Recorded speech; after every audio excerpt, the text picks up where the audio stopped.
Assalamualaikum warahmatullahi wabarakatuh. Waalaikumsalam warahmatullahi wabarakatuh. Hari ini berangkat semuanya? Berangkat. Alhamdulillah. Sebelum pembelajaran dimulai, kita baca doa dulu ya. Kita baca bismillah bersama-sama. Bismillahirrahmanirrahim.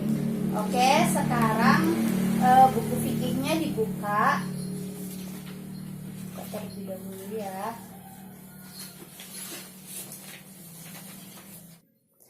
Ya, pada pembelajaran kali ini kita akan membahas tentang puasa Ramadan. Di sini ada yang tahu puasa Ramadan itu apa? Belum tahu ya? Oke, jadi puasa Ramadan itu dalam bahasa Arab itu sama dengan asyam atau asaum, yang artinya menahan diri dari segala sesuatu. Lah, menurut istilah, puasa Ramadan itu adalah menahan diri dari segala hal yang membatalkan puasa. Contohnya apa aja yang membatalkan puasa? Coba, Mbak kerudung merah apa?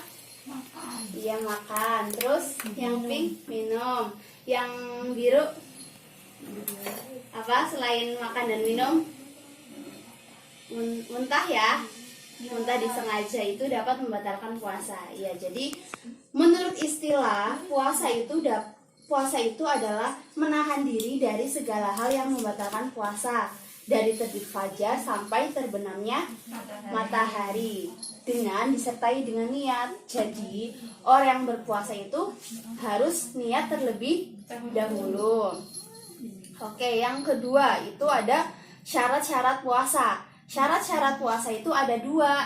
Yang pertama itu ada syarat sah puasa.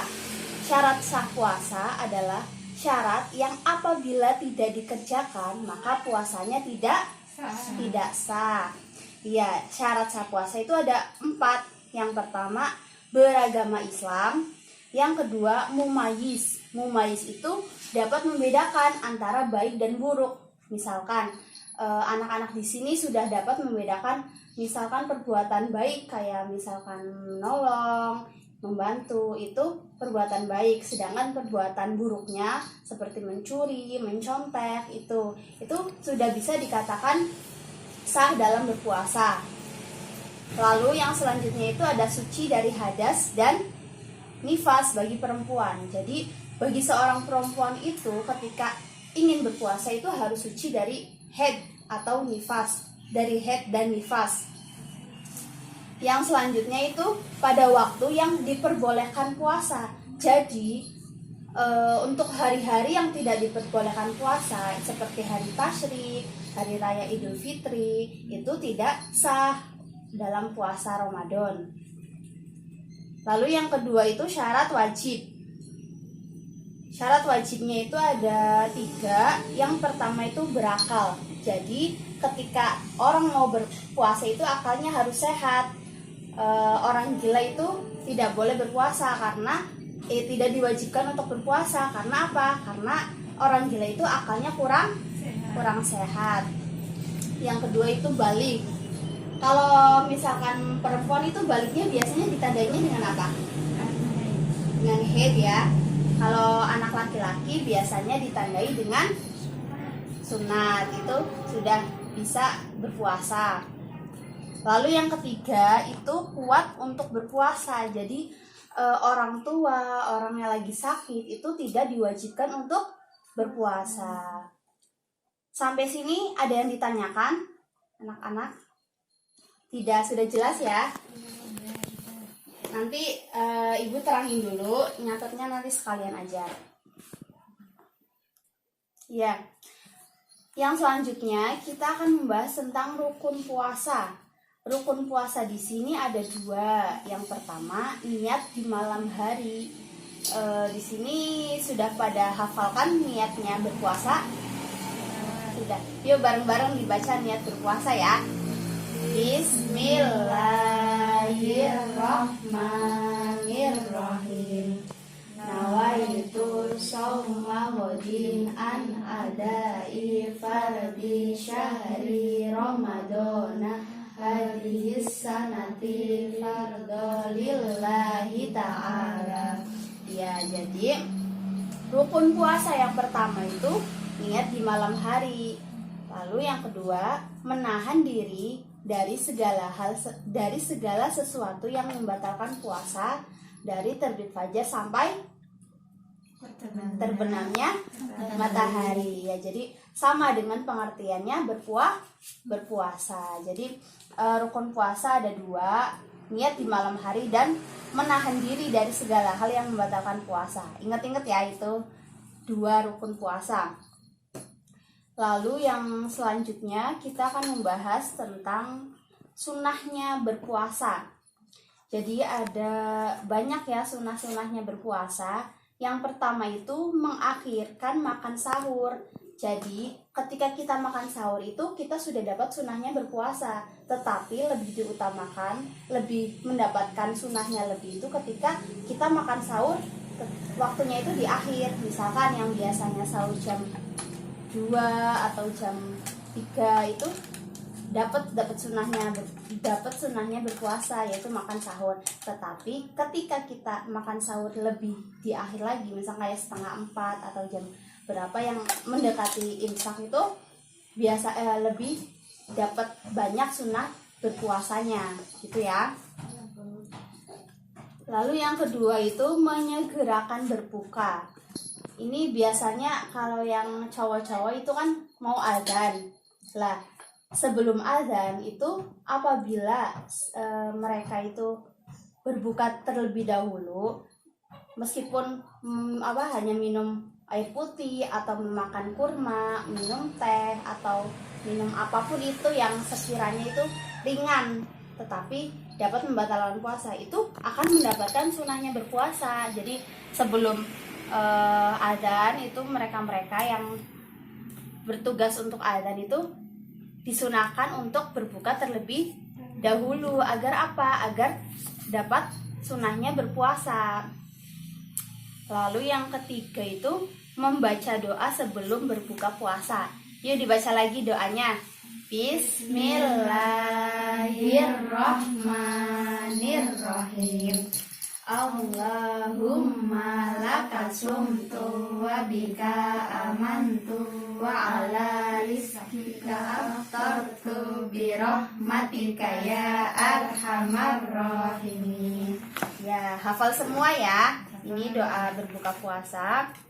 Lalu yang selanjutnya itu ada berbuka dengan sesuatu yang manis. Tadi contohnya apa aja sesuatu yang manis, Mbak? Kamu? Kurma. Terus sesuatu yang manis contohnya apa? Teh manis. Apalagi yang bisa nyebutin, coba. Kolak ya, itu kan manis-manis. Iya, jadi ketika kita berbuka dengan sesuatu yang manis, kita akan mendapatkan sunah dalam berpuasa. Yang selanjutnya memberi makan pada orang yang berbuka puasa. Misal ini kalian berempat jalan-jalan, terus sudah membeli takjil atau makanan berbuka puasa. Nah, di tengah jalan itu ada pengemis, ada pemulung yang emang mereka itu membutuhkan makanan. Misalkan salah satu dari kalian itu ada yang memberikan makanan, sebagian makanannya itu akan mendapatkan sunahnya berpuasa. Jadi sama dengan bersedekah ya. Lalu yang selanjutnya memperbanyak sedekah. Biasanya kalau sedekah itu yang paling banyak di bulan Ramadan itu biasanya seperti apa? Ada yang tahu nggak? Dalam bentuk makanan coba. Kayak misalkan di suatu masjid atau musola, biasanya kan banyak ya yang membagikan takjil atau misalkan mengadakan buka bersama bareng-bareng. Itu juga memperbanyak sedekah. Lalu yang selanjutnya, yang terakhir, memperbanyak membaca Al-Quran. Biasanya kan kalau misalkan puasa, kalau misalkan habis tarawih itu banyak ya berkumandang tadarus-tadarusan. Nah, yang biasanya sebelum puasa ngajinya cuma misalkan 1 kaca atau berapa halaman. Kalau misalkan pas bulan puasa, pada ngajinya itu lebih banyak. Misalkan satu hari 1 juz. itu akan mendapatkan sunnahnya berpuasa. Jadi lebih diutamakan untuk memperbanyak membaca Al-Quran. Ya, sampai sini ada yang masih bingung atau ada yang mau ditanyakan? Sudah jelas semua ya? Ya. Kalau sudah jelas semua, sekarang untuk evaluasi Ibu kasih tugas ya. Coba dicatat bareng-bareng. Tugasnya itu menuliskan doa berbuka puasa beserta terjemahannya.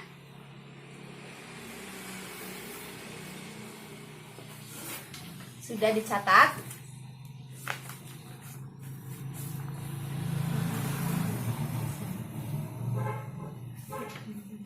Ya.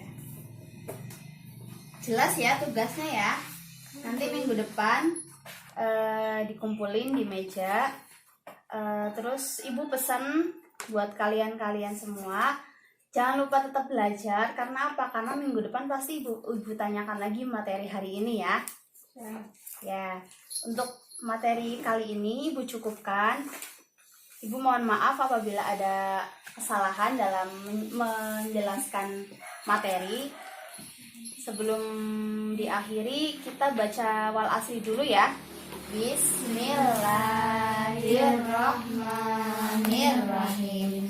Wal asri innal insana lafi husnin illal ladzina amanu wa amilus solihati wa tawasaw bil haqqi wa tawasaw bis sabr. Shadaqallahul azim. Ya, Ibu cukupkan. Wassalamualaikum warahmatullahi wabarakatuh. Waalaikumsalam warahmatullahi wabarakatuh.